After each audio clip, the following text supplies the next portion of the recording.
This show is brought to you by Safety FM.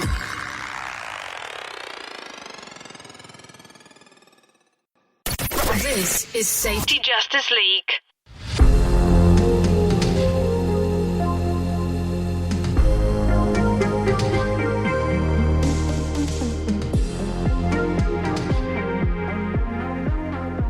Well, welcome everybody to the Safety Justice League, the podcast, episode 3. Today we're going to talk about what makes a safety champion. And we have the whole crew here. I'm Nate Brayman, aka Redbeard. We have Jason Lucas, Abby Ferry, and Jason Maldonado. So I'll just start us off. What I think is probably the most important thing when it comes to being a safety champion, and you know, this is obvious, but clearly a big red beard, that's number one on my book. Oh, definitely. Yeah. I'll have something to say about that. You disagree, Abby? I mean, I can't imagine why. Yeah, not all champions can grow beards, but there's an opposite to that too that probably works. But all champions have beards. There you go. There you go. That sounds like a market opportunity. I think so. We can fix that. You know, there's medication for that. So, and anybody that wants to sponsor us for like beard balm or something, that's we'll put that out on the table. You know, and we should make it beef jerky scented. Mm. I appreciate you guys angling for that. That's awesome. or black coffee. Either one. Ooh, either one. Or both. It could be like black pepper beef jerky coffee. Yeah. And it can exfoliate with... Right. There you go. There you go. In all seriousness, though, you know, the safety champion is competing in the workplace with all of these other voices, right? A big company has lots of chefs in the kitchen, too many, and everybody's vying to try to make their job easier for them, try to promote the things that they care about and what they're passionate about. And the safety professional really needs to, first and foremost, bring the spotlight to safety to make sure that it doesn't fall by the wayside. Wouldn't you agree? Oh, for sure. And I think I would even take it a step further. I don't know that it's necessarily the safety professional, because you all know just as well as I do, there's times that we get, we get a little cynical and we get broken down and tired, and we're not necessarily the champion. And I've had that happen where, you know, a supervisor or foreman will come up and say, "Hey, I've got this great idea. I want to do this, and this for safety." And they're really excited about it. And I've just seen those ideas take off. And I think those are some of your best champions, even if they're not maybe subject matter experts. Exactly. 100%. The safety champion isn't necessarily the safety pro. That's a great point. I think you definitely deal with that in the lone safety person companies where you are the end all and be all of a safety department. You have to be able to find some safety champions that aren't necessarily titled safety. I know a lot of companies like to say we're all safety people. But, you know, you have to find those people that take safety to another level and make them the safety champion so that you have some assistance, because you can be on an island very quickly as a safety professional, especially if you're the only one at your company.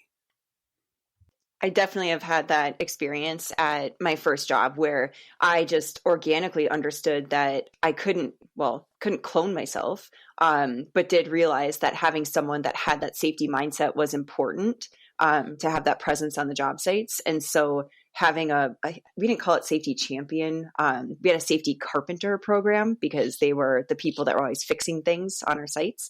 So whatever you call it, I think just having those extra voices is super important.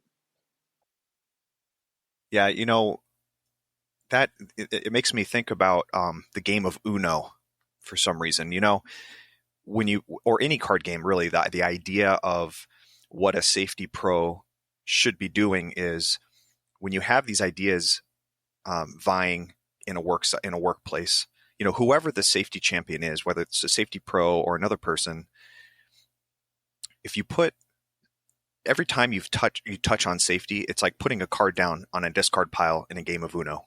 and then another card's going to come down later because, everyone has these different things they're focusing on. So then safety card comes down, like maybe do a safety tailgater, or maybe you have a safety message that goes out in the morning, right? But then as the day progresses, several more cards are played on top of it that distract and kind of bury that message. And I think that's there's something to that where it's a marketing game almost. Like a good safety champion should have they should be able to communicate, and they should have some sort of a marketing ability so that they can take another safety card and put it back on the top of the deck so that it's back on top of everyone's mind again.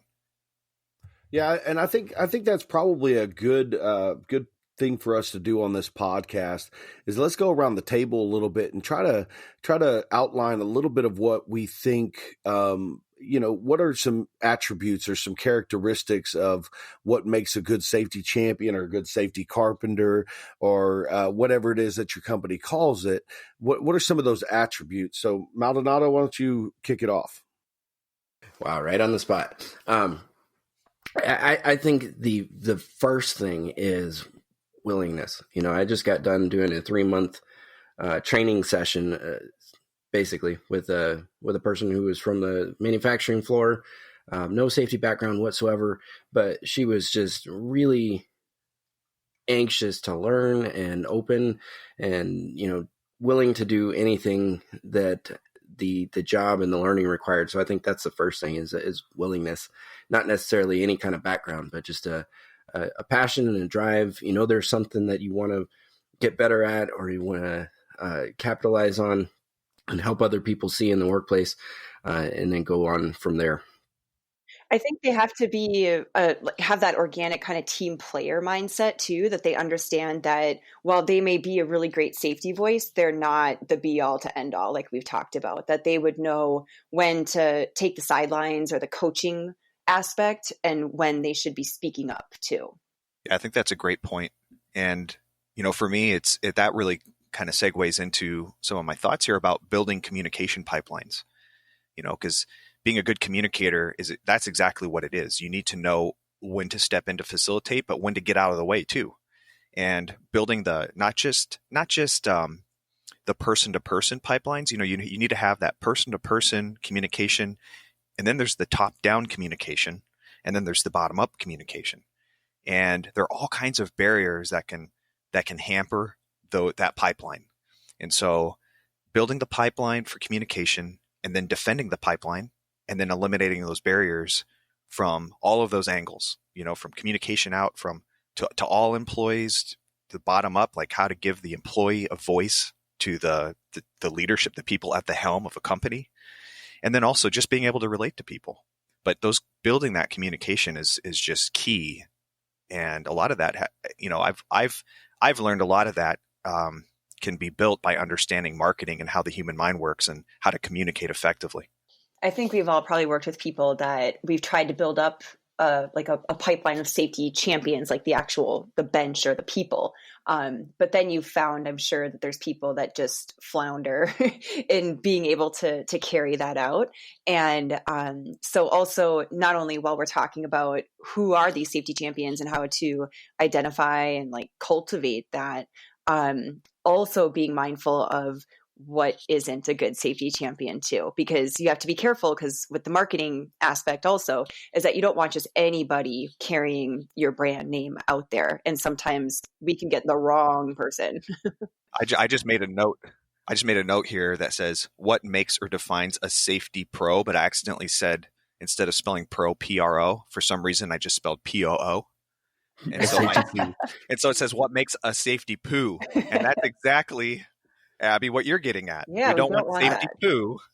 I actually have a great story about that. I had a guy, a really, really talented guy at a job site one time, and he was one of those that had a keen interest in it, really wanted to take on the safety role. He'd had some experiences and some close calls in his career that he really wanted to train others about and help people avoid in their work. And I mean, all the passion was there. And I remember having a conversation with a good friend of mine who was another safety professional in this company.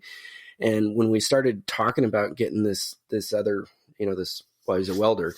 We started getting this welder into the safety pipeline, I remember my buddy coming up and going, "Hey man, I don't think that's your guy."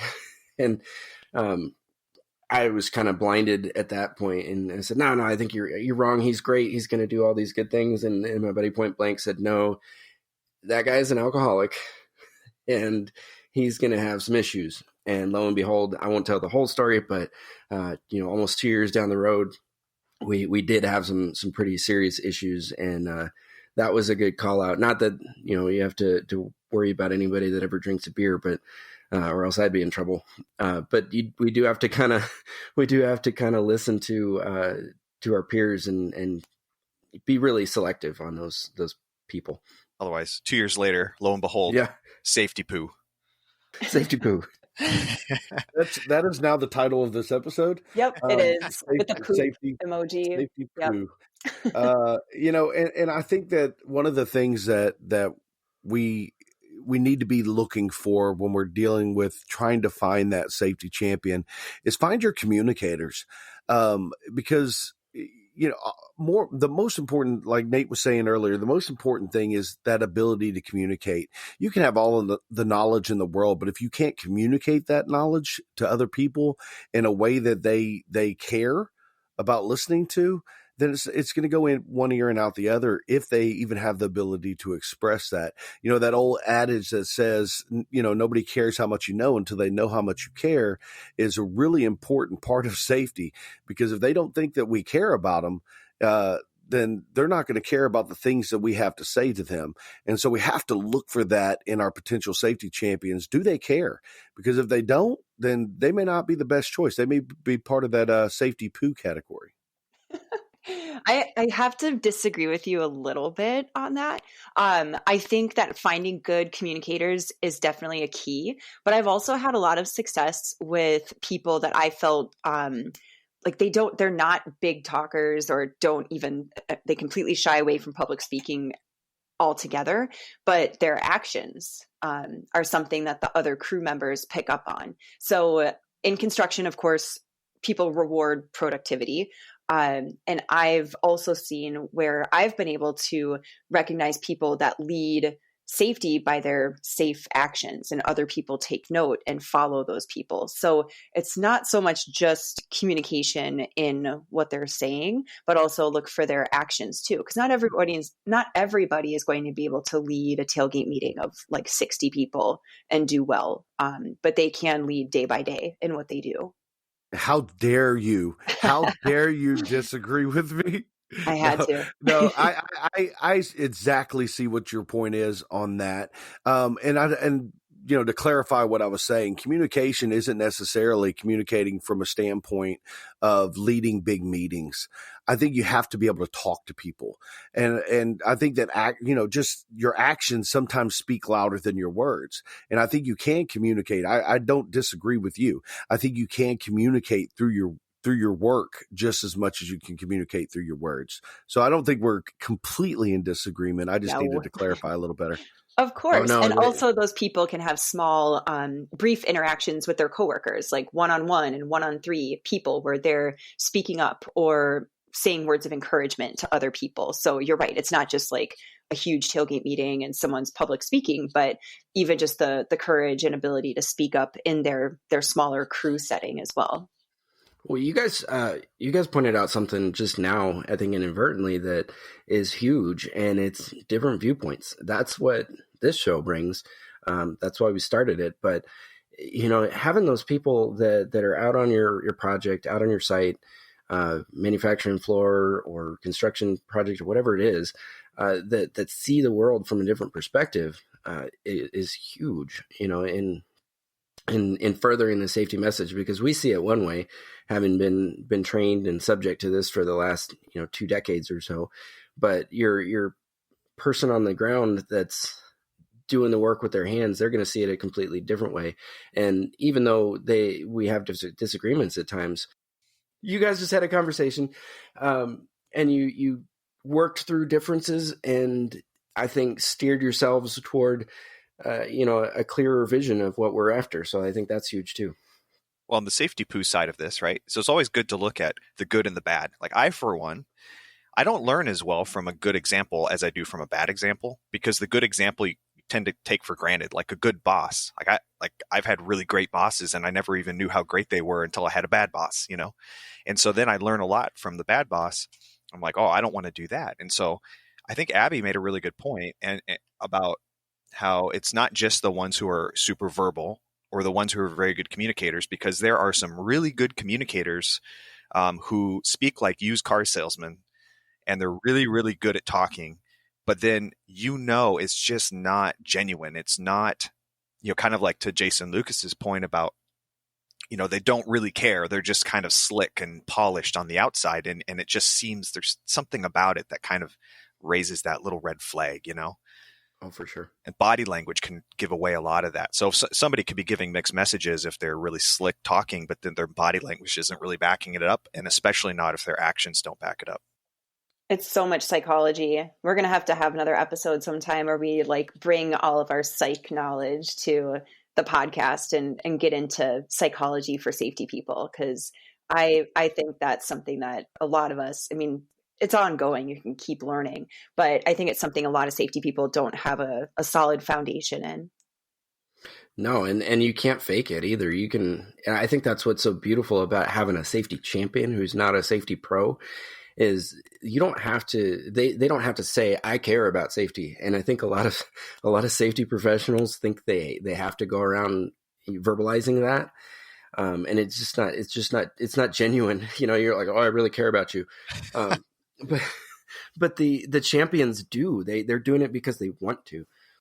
Did we talk about the I Heart Safety? I should skip it.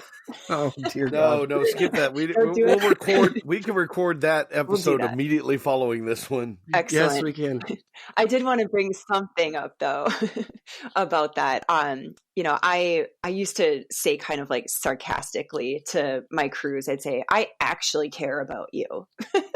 As if, we had a bad relationship. We didn't, but I would say, I actually care about you. And that's why I'm giving you this information, or that's why I've stopped to chat with you today about what you're doing, is that I actually do care. So I think the communication part is more of us as safety professionals, and then our safety champions really just finding their own unique voice and in how they communicate genuinely with others. And then they're able to really communicate that care.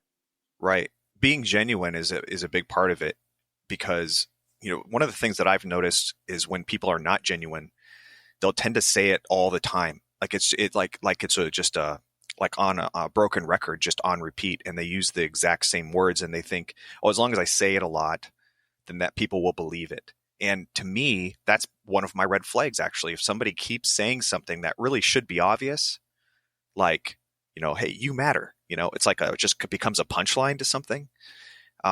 It almost makes me think that that's probably actually not coming from a genuine place. That's a weakness. They know that that's not really genuine. And so they're trying to reinforce that a lot because they know it's not true. And that just gives me the taste of that it's not genuine. So I remember when I first started out in safety that a lot of people that I attended their trainings, like established safety professionals, they would talk about the cliche kind of phrases. And they'd say, everyone goes home safely, 10 fingers, 10 toes, or would you have your son do that task that way, things like that. And I remember trying on those phrases and actually using them in the workplace, and they backfired. They just weren't genuine. They weren't my voice. And so I think sometimes the voice really just comes from experience. And, I had to come up with my own, not cliches, but, you come up with your own voice just through experience and in what you see and what you're talking to the workers about. That is so true. I had a conversation with a safety pro just this past week that had only been doing it for about 3 or 4 years. And, he gave me all the perfect one-liners and all the things that he believed in and getting his rates down and all this. And we had a good conversation, but I just asked him point blank, why do you believe that? And I don't think anybody had ever done that before for him, because there was definitely a big pause. And he's like, well, I that's what they told me in college. But you're right, Abby, we have to find our own voice. And if you don't, nobody's going to believe you. I'll put this out there. I think some safety professionals, especially in that 3 to 5 years of experience or 5 years or less, are almost afraid to put their own voice and their own spin on what they're seeing in their experience, that they're Oh, I so, was. yeah, Yeah. like it's so pounded into our head about like almost the proper language of being a safety professional or how to talk about safety. And it's like, no, I'm taking what I've learned. If you come from a college route or you come from the field or technical or whatever it is, and then I'm going to come up with my own language, my own approach. So, but I think people, I don't know if it's insecurity, inexperience, or just being scared, but I really do worry about that. I think it's part of our trade and our profession is to ingrain that in people. Like, I had this perception for so long that I didn't have anything worth saying because I hadn't been, doing it for 5 years or 10 years or 20 years or whatever. And that's a hard thing to overcome. I think it's something that's sort of built into our profession, unfortunately. As someone who is fluent in safety ease, the language of safety, I believe that a lot of that does come from a place of fear, and it comes from a place of not knowing where you truly stand in the field or where you truly stand in your company. And I think that's, I harp a lot on, trying to find out what those expectations are. Well, it's kind of hard to stand on your own 2 feet if you don't know what the expectations of your role are. So you have to figure out what those are in the very beginning. But I completely agree that you have to find your own voice. And one of the things that I love about Safety Justice League as a whole is we have a desire to give a voice to those that are maybe a little newer in this field that haven't quite found their place yet, but they have great and wonderful and amazing ideas, and nobody's listening to them yet. So I'd love to have that opportunity to get those ideas and push those out from a platform that people are listening to, so that these new ideas for safety maybe will overcome that old language that we've been dealing with and that we've been revamping over and over and over again. And that really hits at, finding your own voice, I think, has to start with defining your own principles. Like taking the time to really think things through so you understand, like why are leading indicators better than lagging indicators? And why should goals be set on inputs and not outputs? Understanding the principles of these things have to come first, because then you'll truly understand it and how it all fits into the bigger picture. And then, Jason, you said expectations. I think that's a really interesting point, because sometimes those expectations are going to come in contrast to your principles. And that's a whole nother, that's a whole nother area to explore in safety, is when the expectations are now in opposition to the principles where your passion comes from. And I think that's probably a whole other episode too. But Sure, the expectations thing is tricky, because you may have expectations of what you think a safety professional or safety champion does, and your organization, depending on where they are in their lifespan, is going to have a completely different expectation based on what the leaders have been told safety does or safety should do. And I've found those things to conflict quite often as well. Yeah, and you gotta find out how well those expectations match your principles, and then you have a decision to make. Unfortunately, if those if the expectations of your current employer doesn't match your principles, then you have to make that decision. Are you going to meet those expectations of the employer, or are you going to work to revise those expectations so they can come into alignment with your principles a little bit better? Or are you going to find a different job that with a company that principles and expectations align a little more perfectly? Right. And your personal expectations about how you can change those leaders. I found that it's very, very difficult to change someone who's been in their position, or been in a leadership role for many years. As we get older, back to the psychology of things, as people get older, this is just part of being human, that as you get older, your crystalline intelligence increases and your fluid intelligence decreases. And all that means is that you are less likely to grasp new ideas, and you're more likely to hold on to the ones that have always seemed to work for you. And so, you have to make a decision sometimes. That, your expectation probably shouldn't be you're going to change everyone else's mind. Your expectation to change someone who's very crystallized, you're probably not going to have a lot of success doing that. I had that experience, actually. I feel like I grew up in my first real safety job. And what happened is that the company, they felt pretty good about where everything stood. And I wanted more.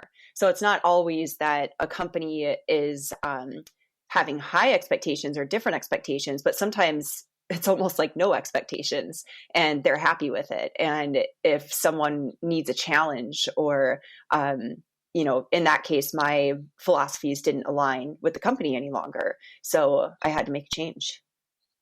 Yeah. And I could give some advice to somebody in that position. I mean, at least, everyone's in a little bit of a different position, but in my own experience, I've experienced the same thing. And sometimes what you can do, though, is you can identify small wins.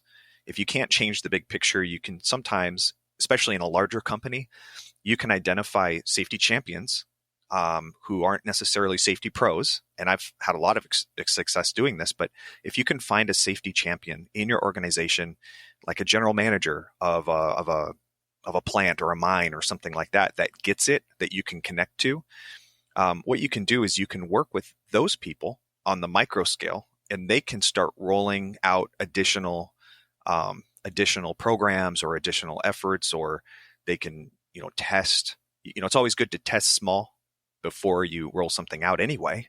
So take advantage of those opportunities, find those safety champions, and then work with them, and then test out your theories on a small scale. And then that will help you make the case on the bigger scale down the road. Yeah, I think that's huge for the champions, especially.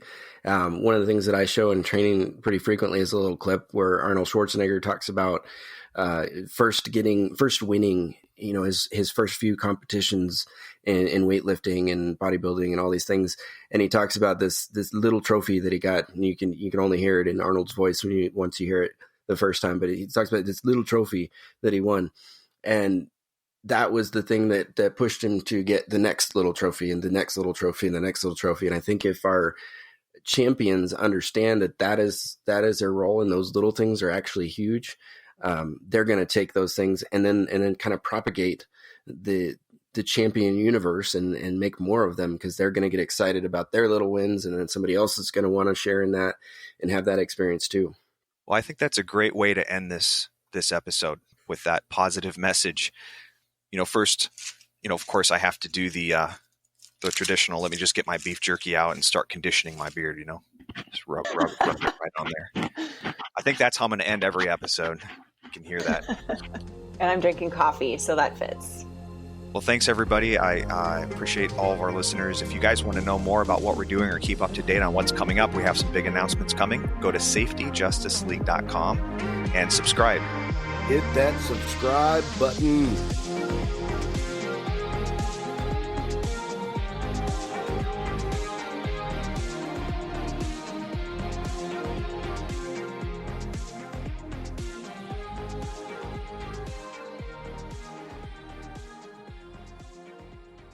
You are listening to Safety Justice League podcast on Safety FM.